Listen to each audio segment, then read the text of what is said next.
Okay, so I just wanted to take a minute here to give some feedback on the Halo wide angle viewing attachment for microscopes.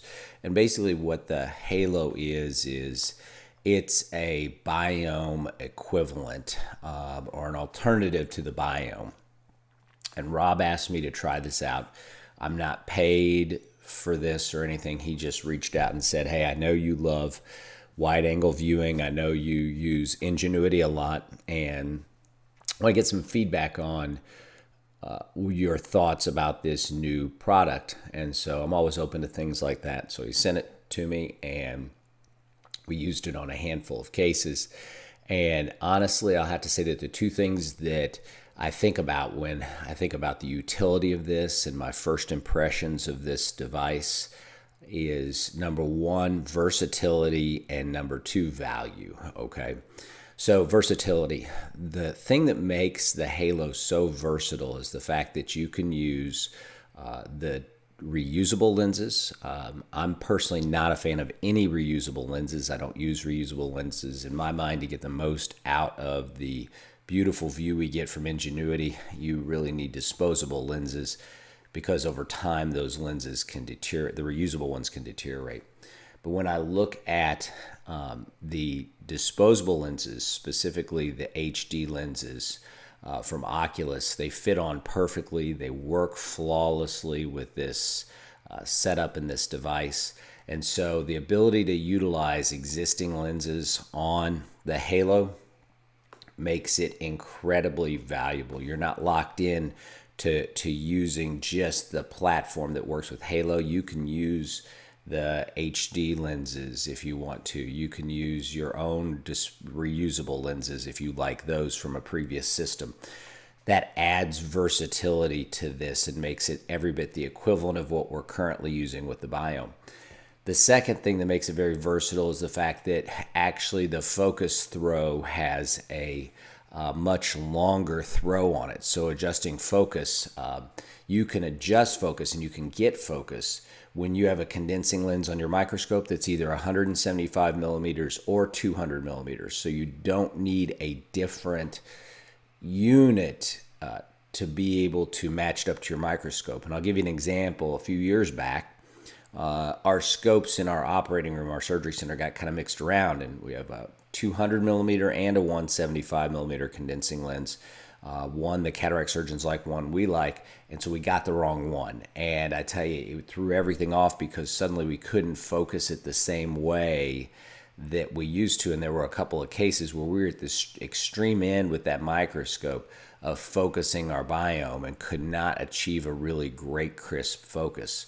So the fact that you can put this unit on either a 175 millimeter condensing lens microscope or a 200 millimeter condensing lens microscope makes it so much more versatile. You're not ordering a different unit to pair it up with your individual microscope. You can use that single unit on a wide variety of microscopes, not depending upon their condensing lens and whatnot. And the second thing is value. You know, setting up a surgery center, and we've set up several surgery centers here in Kentucky, cost is a big issue. When a surgery center is looking to get into the retina side of things, they're going to look and they're going to go down through the list of equipment, and they can very quickly be overwhelmed. And so every bit that you can save with a lower priced option is of tremendous value for that surgery center. And it may be the difference between them saying yes or no. And when we first set up and moved from the hospital to the surgery center, we were able to set up our surgery center for right around $100,000. And that was really important because they had questions about cost. We had questions about whether retina was really viable in a surgery center. In the first year, we did 30 to 40 cases in their surgery center just because we didn't have it as part of our routine. And now we're doing over 1,000 cases in that surgery center, so the volume can easily justify an upgrade to equipment. But I'll tell you what, that first year, even spending only $100,000 to outfit them start to finish with retina equipment, we got pushback from our cataract surgeons saying, hey, look, we bought you this equipment. Where are these retina cases? coming from.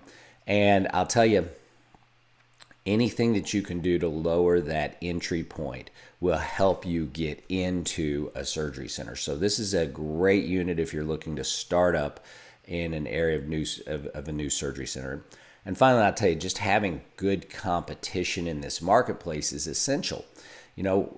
When you have an Android to compete with an Apple iPhone, it's going to make Apple do better things, and Android's going to do better things. And so that's going to help ratchet up what we, the consumers, the retina surgeons, are able to get, the cost that we're going to have for what we get and things like that. So certainly I think the Halo fills a lot of needs. I think that if you're looking to get in to doing retina in your surgery center, or if you need a replacement unit or a backup unit, or you're looking to use a second room, consider the Halo, because it's going to drastically reduce your cost. It's going to add to your flexibility, and it's a great product.